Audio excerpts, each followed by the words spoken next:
أعوذ بالله من الشيطان الرجيم. بسم الله الرحمن الرحيم.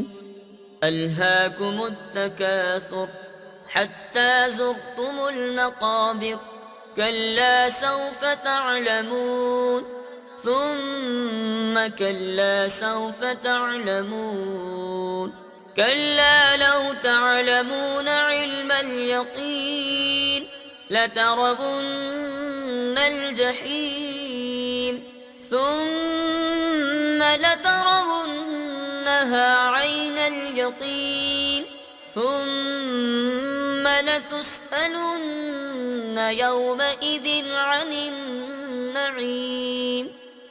صدق الله العظيم.